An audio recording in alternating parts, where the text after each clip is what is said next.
A seguir, Hora da Notícia.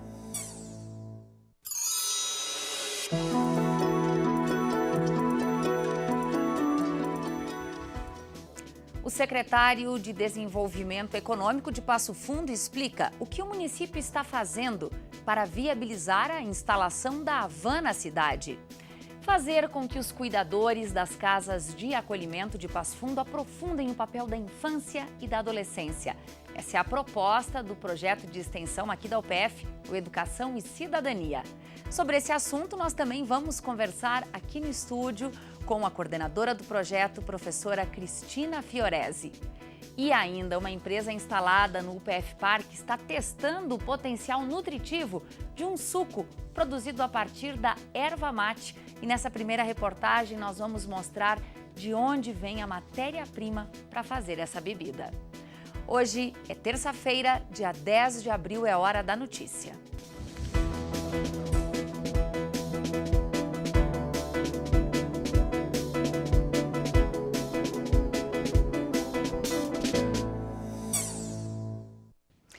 Fazer com que os cuidadores das casas de acolhimento aprofundem o papel da infância e da adolescência. Essa é a proposta do projeto de extensão Educação e Cidadania da UPF, numa parceria com a UPF TV. Os encontros acontecem por meio de oficinas. Um momento para acolher os monitores e coordenadores das 3 casas de acolhimento de Passo Fundo. Bom te ver, Carol, Carol, como vai você? Carol, Carol, como é bom te ver.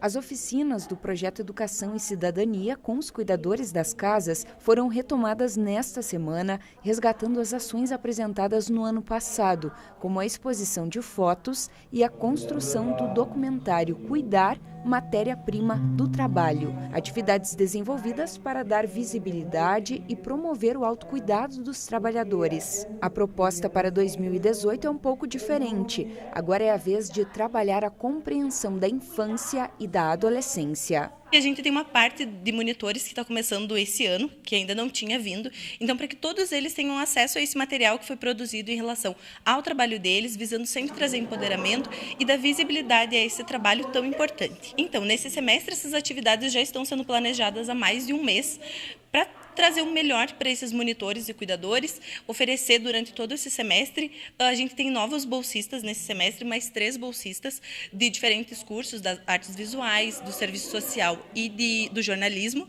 Então, e mais uma participante, uma professora da pedagogia que começa nesse semestre. Então, todo mundo já está reunido faz mais de um mês para trazer o melhor para esses profissionais. Com o início do semestre, novos integrantes passam a fazer parte do projeto. O principal objetivo é o mesmo: cuidar de quem cuida. Olha, o primeiro encontro, assim, estou achando maravilhoso. Na verdade, já trabalhei há muito tempo como monitora e a gente sentia falta disso, desse cuidado. Porque a gente chega sem saber o que fazer, como dividir, compartilhar com o colega nas atividades do dia a dia. Então, realmente, assim, eu achei muito bom essa iniciativa da UPF, né, em cuidar um pouquinho de nós.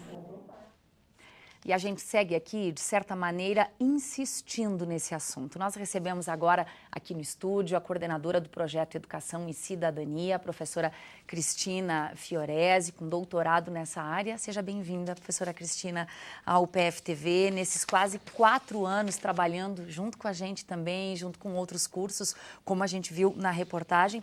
O projeto já passou por algumas frentes de trabalho. Exato. Muito obrigada por me receber aqui, receber o Educação e Cidadania. Como você diz, né, o Educação e Cidadania, ele chega no seu 4º ano agora de trabalho com os cuidadores, monitores e coordenadores das casas de acolhimento aqui de Passo Fundo, todas as 3 casas vinculadas à Secretaria Municipal de Cidadania e Assistência Social. E ao longo desses anos, o trabalho foi amadurecendo, né? Nós começamos trabalhando com o autocuidado daqueles cuidadores, no sentido de empoderá-los, né, para que eles se sentissem fortalecidos para desenvolver aquele trabalho, um trabalho bastante difícil e árduo em alguns momentos, né.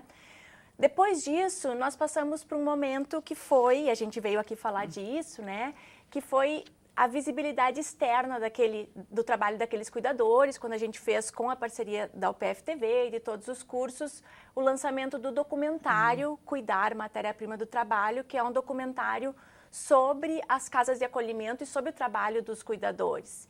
E agora, amadurecendo esse processo, a gente vai trabalhar com os cuidadores o que é a infância e a adolescência que está lá fervilhando no cotidiano daquelas casas. É entender ainda mais e fazer com que esses monitores tenham uma compreensão ainda melhor das fases pelas quais uma criança e um adolescente passam e a importância e a repercussão disso também no futuro, professora Cristina. Exatamente, né?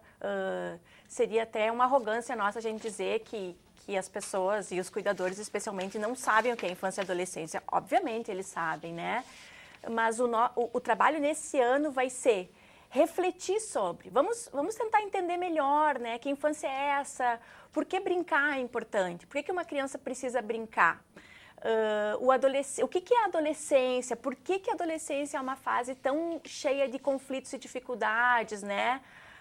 Quem fomos nós quando adolescentes? E aí tentar fortalecer e dar ferramentas para esses monitores para que eles consigam manejar melhor as situações dentro das casas, tanto com as crianças quanto com os adolescentes. Esse assunto que a gente procura também insistir aqui na UPF-TV é uma das nossas bandeiras e por isso a gente sempre pede, Cristina, para você falar sobre essa realidade que muita gente nem sabe que existe ou que às vezes prefere fechar os olhos. A gente está falando de crianças e adolescentes que foram separados de suas famílias e que hoje são cuidados por estes monitores, que são, sim, uma espécie de pai e de mãe para eles. Exatamente. Acho que existe uma espécie de uma hipocrisia social, assim. Tem coisas que a gente não quer ver, né? Eu acho que essa é uma realidade ainda invisível, que é a realidade do abandono de crianças e adolescentes na nossa sociedade. Isso tem a ver com um sistema que é social, que é econômico, que é político. Isso tem a ver com as prioridades que a gente tem como sociedade, né? E o projeto vem sempre trazer isso, e a gente insiste nisso, né? Essa é uma realidade que precisa ser olhada por todos nós. Essa é uma realidade que requer políticas públicas robustas, fortes, que de fato consigam reverter esse tipo de situação, né? Nós não gostaríamos que existissem casas de acolhimento, nós não gostaríamos que crianças tivessem sido retiradas das suas famílias. Infelizmente, essas casas precisam existir ainda, mas se todos nós como sociedade nos preocuparmos com isso, quem sabe a gente consegue resolver o problema na raiz e que esse tipo de abandono ou de separação da família não precise mais acontecer. E aí o monitor é peça fundamental. Porque é quem vai levar o médico à escola, exato, é quem vai conversar com a professora, é quem vai dar o remédio, é quem vai colocar para dormir. Ele é a referência adulta daquela criança e daquele adolescente em todos os momentos do seu cotidiano. Obrigada mais uma vez por você compartilhar desse assunto que a gente considera muito importante. Obrigada e bom trabalho para você. Eu que agradeço, Thaís, a oportunidade. Obrigada. Estão abertas as inscrições para o Encontro de Gestantes, que é realizado pelo Hospital da Cidade. Essa é a 10ª edição do curso, que reúne gestantes e acompanhantes em busca de esclarecimentos e orientações. As inscrições são de graça e podem ser feitas até 20 de abril no site do Hospital da Cidade. Informações pelo telefone 54 2103 3326. E hoje é dia de feira ecológica aqui na UPF. A atividade está acontecendo no Campus 1, como você acompanha aí nas imagens, é em frente ao Centro de Convivência. Os alimentos vendidos na feira são de cultivo familiar e livres de agrotóxicos. Entre os produtos, a feira oferece verduras, frutas, massas, mas é importante ficar atento. Ela encerra às 3 horas da tarde. Erva mate para ser usada muito além do chimarrão. Ela foi parar num suco, que a gente conta como vai ser e fala sobre a matéria-prima depois do intervalo.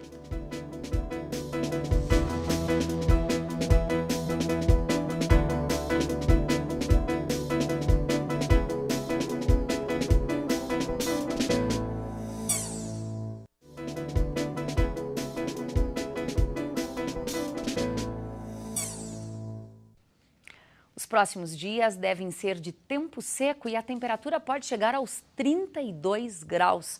Veja mais na previsão.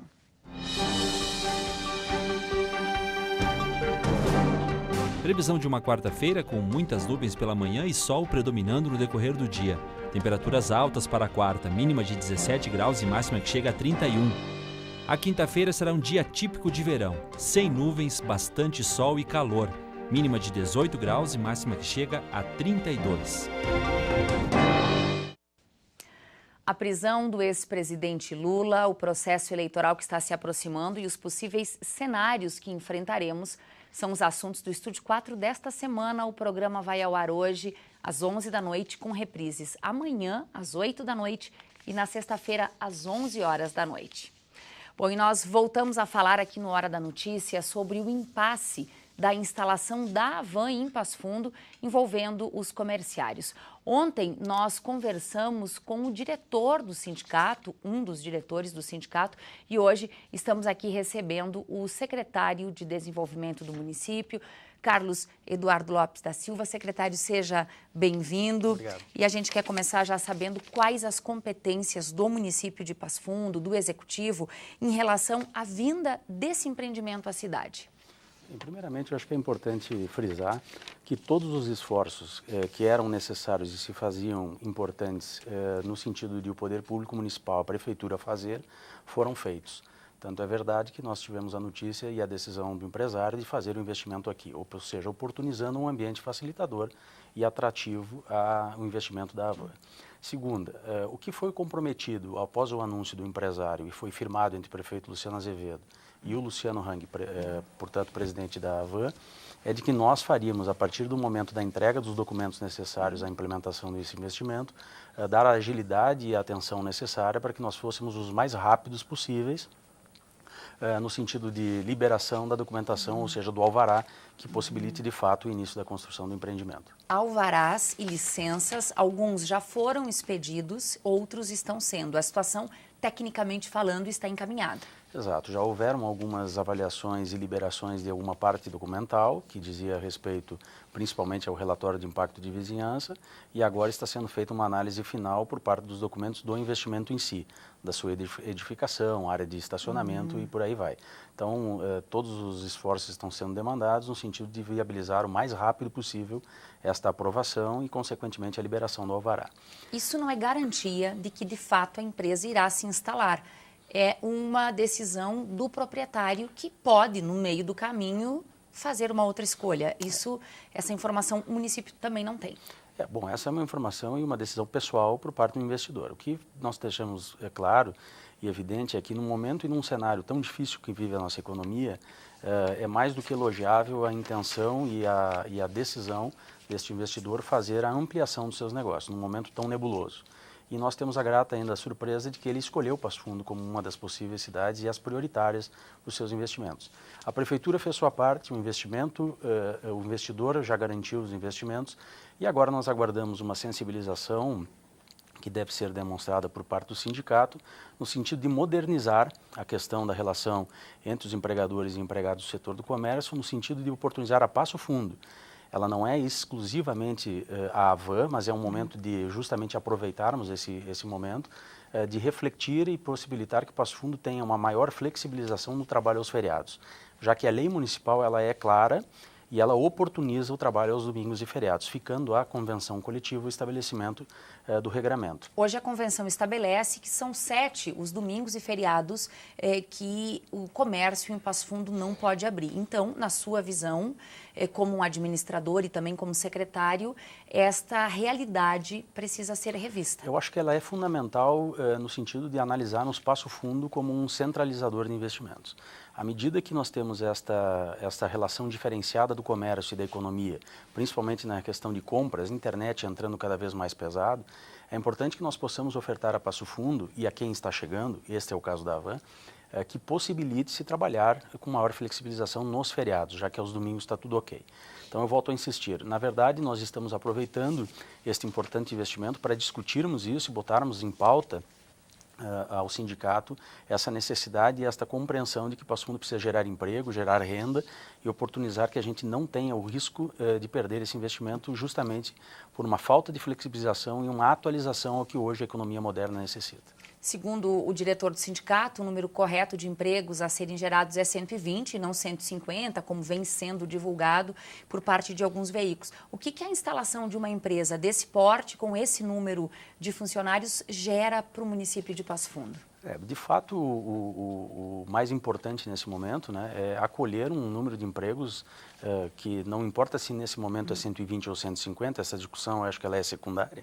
Eu acho que o importante é que nós estaríamos ofertando de fato um número bastante significativo de empregos diretos à nossa cidade, sem falar nos empregos indiretos que são discutíveis e eles serão oportunizados à medida em que a empresa já estiver instalada, mas a geração de renda e principalmente o fortalecimento de Passo Fundo como um centralizador e um polo de serviços e comércio. Isso facilita muito para que a roda da nossa economia continue girando, continue com eficiência, gerando oportunidades no município e o nosso comércio também, claro, seja alavancado para melhorar cada vez mais os seus trabalhos. Obrigada, secretário, pelas informações. A gente vai seguir aqui, é claro, acompanhando aí os desdobramentos desse caso. Obrigada. Sempre à disposição. Bom Obrigado. trabalho. Obrigada.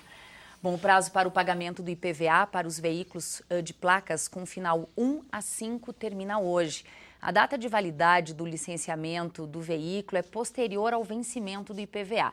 Caso o imposto seja pago depois do vencimento, o motorista terá que pagar a multa, além de perder os descontos de bom motorista e bom cidadão. A partir do dia 13, começa o prazo para o pagamento das placas com final 6. Erva mate para ser usada muito além do chimarrão. Usar em outros produtos que possam alcançar o mercado nacional e internacional.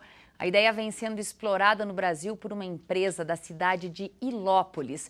E um suco com um potencial nutritivo e funcional já está sendo testado pela empresa que está incubada aqui no PF Park. Nossa equipe foi até Ilópolis conhecer onde essa erva mate é plantada. Já se imaginou tomando um suco de erva mate com potencial nutritivo e funcional? Pois é, a bebida está sendo testada aqui dentro da UPF e promete inovar no mercado. A matéria-prima vem da cidade de Ilópolis. Cidade de Ilópolis, a capital da erva mate. O município, com cerca de 4.000 habitantes, é o maior produtor dessa matéria-prima no Rio Grande do Sul e possui os melhores ervais do Vale do Taquari. Em 2014, a produção de erva mate em Ilópolis alcançou 59.000 toneladas, num total de pouco mais de 7.000 hectares plantados. Fica fácil entender, pois mais de 90% das propriedades da região produzem erva. Os dados são do Sindimate, o Sindicato da Indústria do Mate do nosso estado, que representa mais de 200 indústrias no Rio Grande do Sul. O município não está na lista dos poucos que exportam, portanto, o que é produzido é consumido dentro do estado. E a 6 quilômetros da cidade, os olhos de 92 anos do Arthur, agricultor aposentado, sempre estiveram voltados para a expectativa de bons negócios com o cultivo dessa planta que faz jus a esta bebida, o chimarrão. Uma vez era mais dinheiro a erva, comprava muita coisa, agora... Essa comparação é porque na época dele foi possível criar os filhos e ajudar os netos só com o retorno da erva. Só que na visão atual do seu Arthur, a erva consumida e produzida no sul do Brasil, também Uruguai, Paraguai e Argentina, já não é tão vantajosa. Por quê? Depende só de peão.